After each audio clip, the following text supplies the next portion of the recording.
Hello and welcome back to the channel.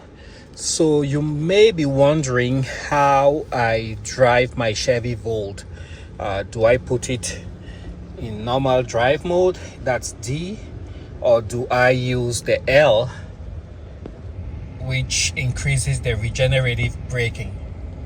Well, what I have found out is that if you put it in normal drive, that is D, you end up having the vehicle coast a lot without using a lot of regenerative braking.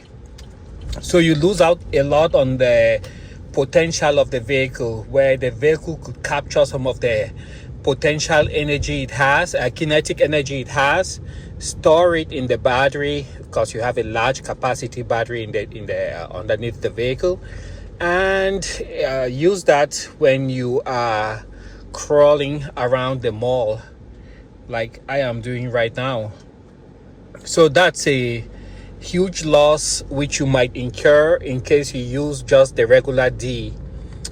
Also, an additional thing that you could do to boost your fuel efficiency is to choose the mountain mode, and you do that by going right here and choose the drive mode. It cycles through sport, normal, and then mountain. So I like to go to mountain, and then what that does is going to force the gas engine to generate power and hold the power level at about 40%.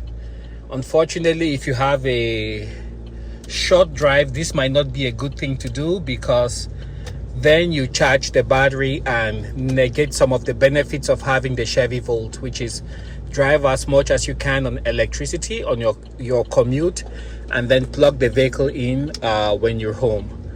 Right now, I don't know if you guys can hear or see the graphic, but the car is actually recharging the battery because I chose to drive in mountain mode. Otherwise, right now I would probably be coasting without using up any electrical energy from the battery, or trying to recharge the battery to about 40% from the internal combustion engine. Anyways, what I do typically is when I'm heading home, when I'm about 30 miles, 40 miles from home, then I make sure that I have the vehicle in the normal mode. That way it doesn't try to recharge the high voltage battery. So I just switch to normal mode. Another thing about the Volt, let's talk about the handling. I really enjoy the way the vehicle feels planted, and it tracks very well. So you point it in one direction, it will head in that direction. So I'm happy about that. The vehicle has a very wide track, and with the high voltage battery positioned right here in the middle of the car, so I think the weight distribution of the car itself is very well balanced. I don't know if it's 50-50, 50 up front, 50 in the back, but it feels really well planted when you are driving. Anyways, that's just a short preview of my thoughts on driving the Chevy Volt. It's really a pleasure driving the car. It's quick off the line if you want it to be. Step on the gas like now. It really moves. It really moves. I had driven the first generation Nissan Leaf, and even though it felt quick, it was a little slow off the line. And the Toyota Prius first, second, third generation, all of those seem to be a little bit slow off the line.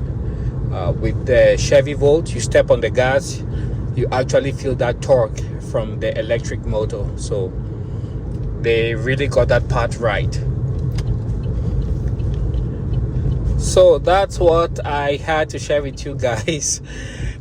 Thanks for joining me again, and I will catch you guys on the next video. If you have any questions about my Chevy Volt, go ahead, leave a comment below. This is still new to me, so with every passing day I am learning. This my particular Volt. I really enjoy the leather wrap steering wheel. The heated seats are a joy. I just love those on those early morning rides. I still have to figure out how to use the hard disk drive. The DVD player is awesome. It plays the DVDs right there using the vehicle's stereo. So if you have special effects, it really sounds great in this vehicle, because this one also has the updated Bose sound system.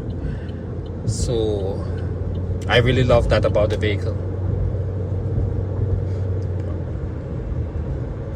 And if you're driving in normal mode, the engine is very quiet.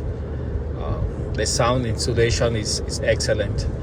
This particular vehicle has the 17-inch wheels and pretty wide tires if you compare it to the BMW, is it i3, i5 with the range extender IREX, which has the very i3, I think it's called, with the very narrow tires. This one here has, I would say, even wider tires than a regular vehicle, so it makes it look kind of like a sporty car. It doesn't look too goofish, and I think that helps a lot with the handling.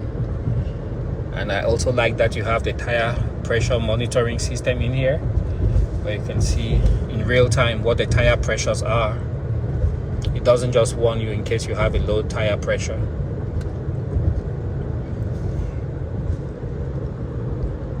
And another thing I found out is if you open up the gas tank, it doesn't pop the door open. It releases the mechanism that closes the door, and after you are done pumping gas and you shut that door, after like 3 seconds you're gonna hear a servo motor that will work, and I think that locks up the door. So that's totally controlled, and the switch is really hidden. You have to look for it. It's right up here.